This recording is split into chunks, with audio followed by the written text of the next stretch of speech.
सुंदरवन जंगल में बंटी कबूतर नाम का एक गरीब रहता था।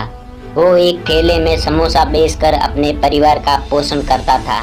उसका बनाया हुआ समोसा स्वादिष्ट होता था, इसलिए आसपास के जंगल वाले पक्षी उसका समोसा खाने आते थे। अगर कोई गरीब आकर समोसा मांगता तो उससे बंटी कबूतर फ्री में ही समोसा खिलाता था। बंटी कबूतर की पत्नी टुनटुनी चिड़िया, बेटा टुनटुन चिड़ा उसकी सहायता करते थे। बंटी कबूतर के ठेले के पास कोई भी जानवर आता तो उसे बंटी कबूतर अपना समोसा खिलाता था। उसी जंगल में कालू नाम का कौवा रहता था। वो भी समोसा बेचता था, लेकिन उसके समोसे बहुत महंगे होते थे और स्वादिष्ट भी नहीं होते थे, इसलिए पक्षी उसके पास समोसा नहीं खाने आते थे। बंटी कबूतर का धंधा अच्छा चल रहा था। ये देखकर कालू कौवा जलता था। कालू कौवा मन ही मन में दिन पर ये बंटी कबूतर खूब तरकीब कर रहा है। इसी तरह इनकी धंधे को रोकना होगा, नहीं तो मैं मुसीबत में फंस जाऊंगा, ऐसा सोचा। एक दिन कालू कौवे ने अपने दोस्त को अपनी दुकान पर बुलाया और सारा उसे प्लान बताया। कालू कौवे का दोस्त बंटी कबूतर के ठेले के पास आया और बोला, 4 समोसा देना भाई।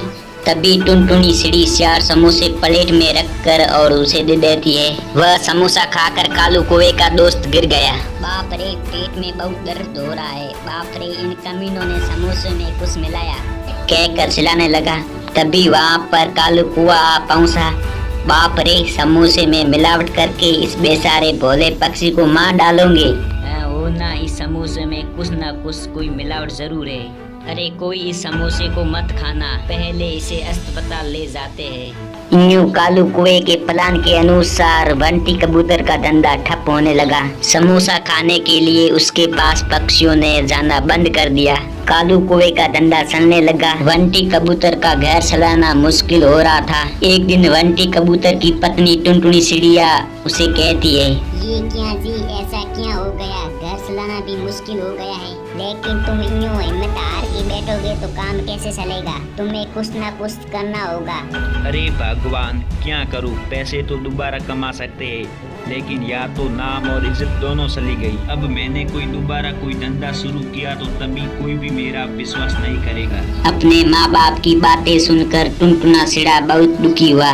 एक बार कालू कौवे की दुकान पर गाय गी तो कालू कौवे ने बहुत मारा।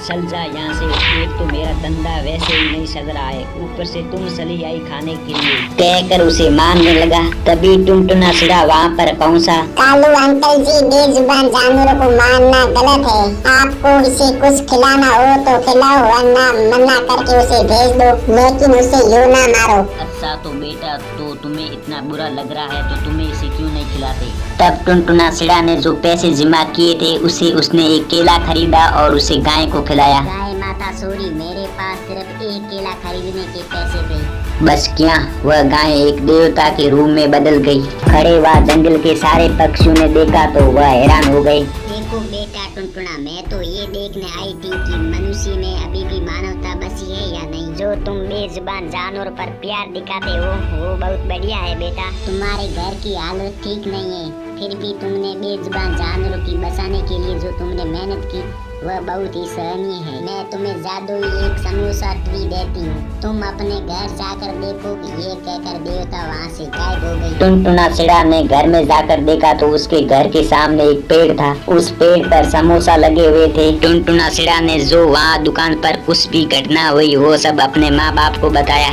तब बंटी कबूतर ने पेड़ से सारे समोसे तोड़े और उन्हें ठेले में रखकर बेचने लगा। नेचुरल समोसे ले लो, कहकर कहने लगा। जंगल के सारे पक्षियों को टुनटुना चिड़ा के वरदान के बारे में पता चला और उन्होंने वह समोसे खरीदे। वह समोसे बहुत स्वादिष्ट थे, इसलिए बंटी कबूतर का धंधा फिर से चलने लगा। उन्होंने खूब पैसे कमाए। दूसरी ओर गाय को मारने के कारण कालू कौवे का धंधा एकदम ठप हो गया।